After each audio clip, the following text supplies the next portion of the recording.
Hi, this is Sañjaya and this is Bhakti Yoga Sangha. Unfortunately, I again fell from my motorbike,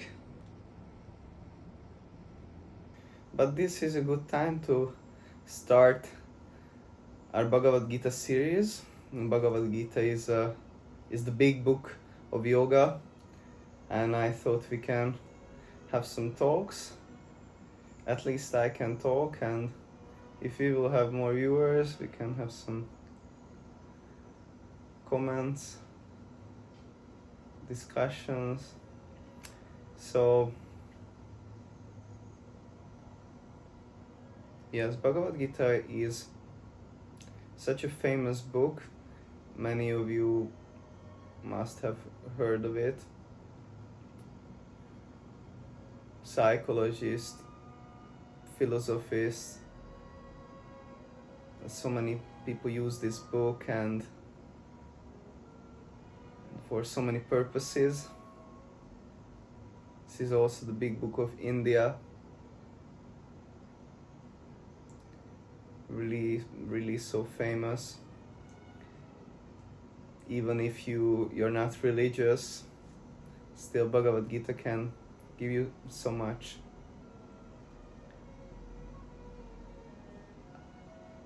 It talks so anyone can get something out of it.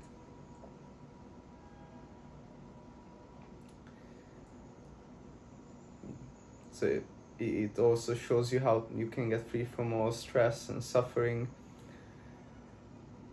So, and we are reading Bhagavad Gita as it is from our spiritual teacher, Srila A.C. Bhaktivedanta Swami, Srila Prabhupada.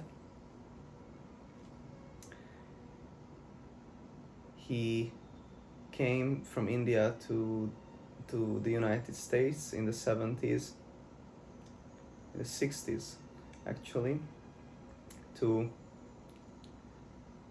bring this ancient Vedic knowledge to the Western people.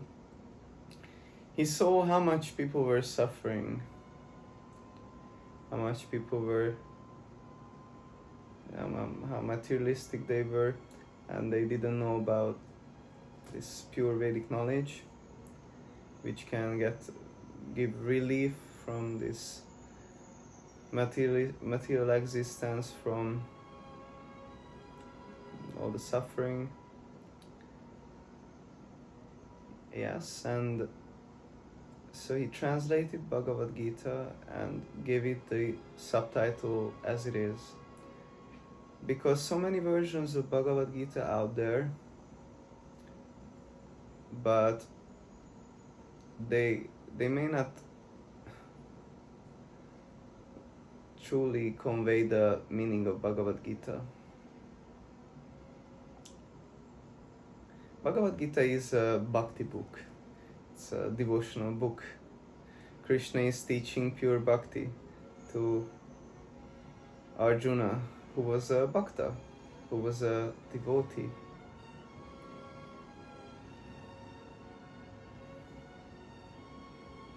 And anyone who's trying to explain it in a way that Bhagavad Gita is actually the true meaning of it, how to attain impersonal liberation, how we can merge into the emptiness or to everything, to the light, and I am God and you are God, and these things.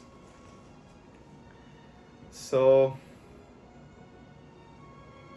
that's just not Bhagavad Gita. That's not what Krishna is talking about. And we will, without a doubt, prove it as we are going through the series. Let's see how long we go. Right now I feel like doing it, but I'm a little moody. Anyway, Vicharu is coming soon, my friend, on the 26th. I will have some Christmas company. I've been alone in Dominica for like, I don't know, or 2 weeks. I mean, I needed some alone time, but it's getting enough, you know. And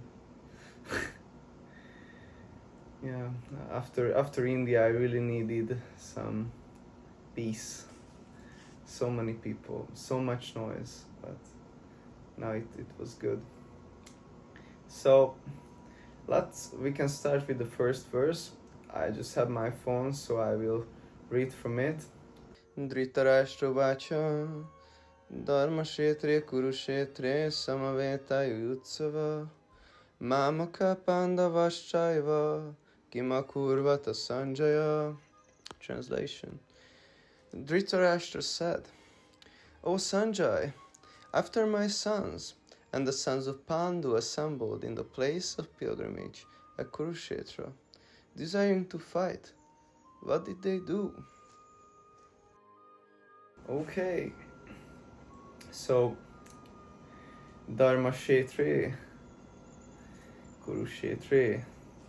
Kurukṣetra was and still is a Dharmashetra, is a place of pilgrimage, a place for performing rituals, religious rituals, Vedic rituals, and yeah, it's a holy place.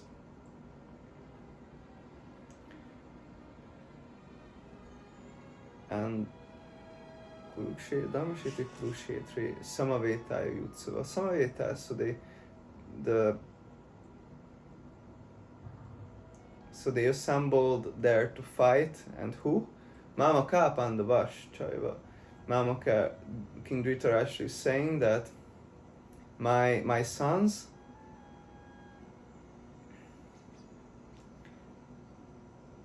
the Kauravas, and Pandavas, the sons of Pāṇḍu. They were 5 brothers who were pure devotees of Krishna, very righteous personalities.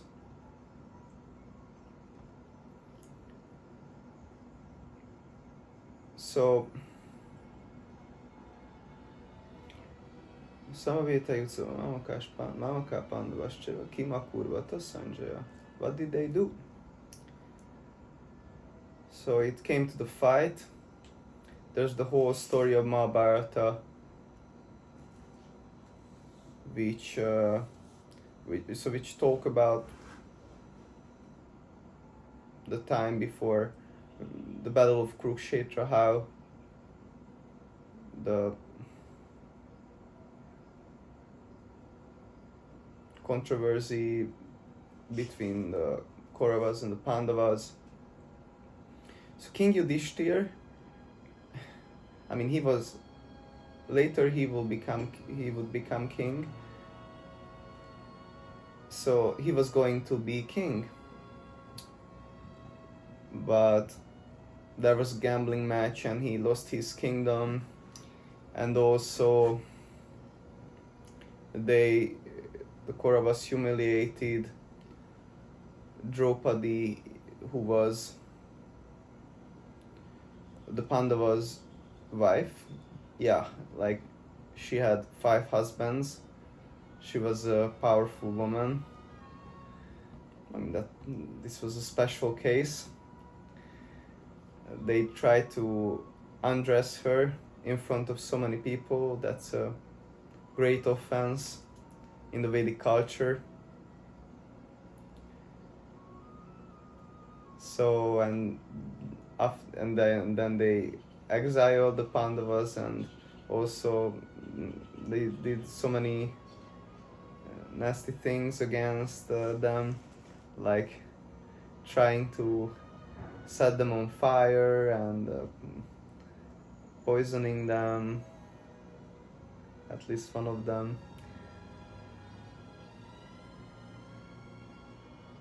And so many other things. So they try to settle the affair peacefully. Krishna also, I think Krishna also tried to help. but the Kauravas just, they didn't want to cooperate, so it eventually came to this fight. And some may say that, oh, such a violent book, this Bhagavad Gita, it's told on a battlefield. But sometimes violence is not bad. So violence is not always bad. Just think about it.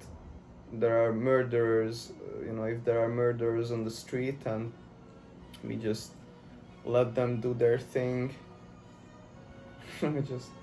why can't they just murder? Then that's real violence. So the Pandavas, they were, purely righteous people, and the Kauravas were really, really aren't. So in order to, and actually that was Krishna's plan, in order to, it said, remove the burden of the earth. That's why Krishna came. So, and that was part of his plan, this battle, and to have the Pandavas, King Yudhishthir, on the throne. And that was a really, really good time. He was on the throne. So,